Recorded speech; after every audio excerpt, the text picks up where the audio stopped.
My name is Francisco Quintana. I'm a researcher here at Brigham and Women's Hospital. When I was a biology student, my grandfather came down with neurologic disease. And for me, that was really moving because he was my life hero, right? And then he ended up being bedridden and mentally lost.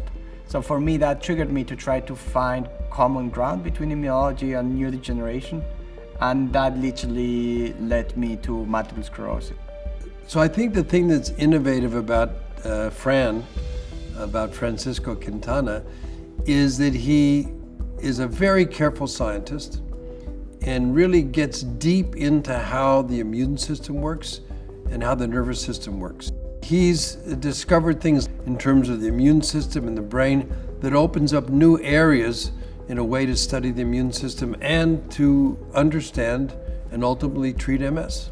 When we think about the pathogenesis of MS, the immune system plays multiple roles, and those roles change as the disease progresses. In the early stages, we can think about what we call peripheral immune cells or adaptive immune cells, such as T cells and also B cells, which are activated and then get to the CNS and cause CNS damage. Microglia are always considered, or have always been considered, CNS resident macrophages, which can get activated and drive new inflammation and new degeneration.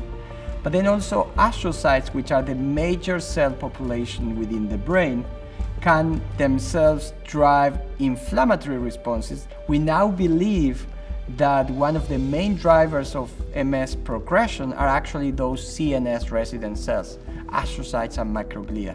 Through the years, my lab has been leading or developing novel approaches in order to understand different mechanisms of disease pathogenesis and multiple sclerosis, and potentially even to target them therapeutically. So I think that we're going to have better therapies. I think that we're going to have individualized therapies, precision medicine for MS patients. The National MS Society has been with me, I would say, or supporting my career from my very beginning. I mean, actually, the very first grant I obtained as an independent investigator was a research grant from the MS Society. I think the Barancik Prize recognizes innovation.